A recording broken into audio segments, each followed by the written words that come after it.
दिल्ली में आज बस में सफर करने वाले लोगों की मुश्किलें बढ़ सकती हैं। डीटीसी बस मुलाजमीन का आज चक्का जाम है। डीटीसी मुलाजमीन की मुख्तलिफ तंजीमों ने आज पूरे दिल्ली में हड़ताल पर जाने का फैसला लिया है। इस्मा के निफाज के बाद भी ये तंजीमें एहतजाज कर रही हैं। हड़ताल पर गए मुलाजमीन की मांग है कि उनकी उस तनख्वाह को बहाल किया जाए जिसे अदालत के हुक्म के बाद डीटीसी ने कम कर दिया है। आपको बता दें कि डीटीसी में 3882 बसें हैं और इन बसों को 40 मुख्तलिफ डिपो से रवाना किया जाता है।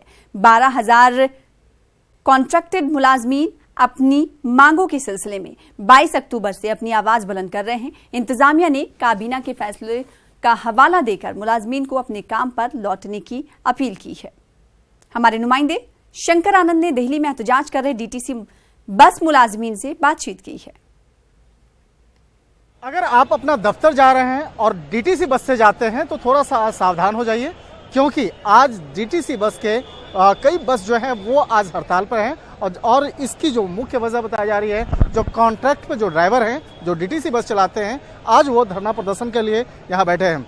इस वक्त में मैं आईटीओ के पास हूँ, जहाँ पर यहाँ पर देख सकते हैं कि यहाँ पर कई जो चालक पूरा एसोसिएशन है डीटीसी बस का, वो आज यहाँ स्ट्राइक पे बैठे हैं। क्यों स्ट्राइक पे बैठे हैं? मेरा नाम मनोज शर्मा है। हम यहाँ पे समान काम के लिए समान वेतन के लिए बैठे हैं। आज आंदोलन का 8वां दिन है, पर सरकार और विभाग की तरफ से हमारी सुध लेने कोई नहीं आया है और हमने 8 कर्मचारी को टर्मिनेट कर दिया, जिस कारण ये आंदोलन उग्र रूप ले रहा है। हम 8 कर्मचारी को बहाल करने के लिए बैठे हैं और समान काम समान वेतन लेने के लिए बैठे हैं। सर, मैं डीटीसी बस में कंडक्टर हूँ और कई साल से डीटीसी में सेवा कर रही हूँ, लेकिन मैं आज इतनी परेशान हो चुकी हूँ कि 8वां दिन है हमारे धरने का। ना तो मैनेजमेंट हमारी बात सुनना है, ना ही हमारी दिल्ली सरकार कोई हमारी बात सुन रही है।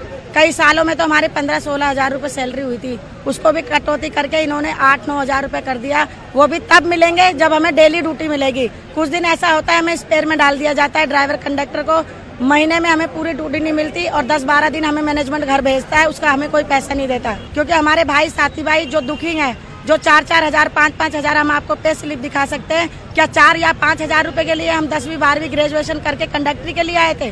कंडक्टर में तो हमारी मजबूरी हमें लाई है, हम महिलाएं हैं, क्योंकि हम घर में बहुत प्रॉब्लम में और हम अपने घर का गुजारा नहीं चलते। हमारी एक सबसे बड़ी मांग है समान काम समान वेतन की। लोगों की अगर बात करें तो यहाँ पर अब देख सकते हैं, यहाँ पर अपनी अपनी मांगों का जो एक पोस्टर बैनर लिए हुए यहाँ पर बैठे हुए हैं और ये दिल्ली परिवहन जो डिपो है उसके ठीक बाहर ये बैठे हैं और ये जो एरिया है ये पूरा आईटीओ के पास का एरिया है।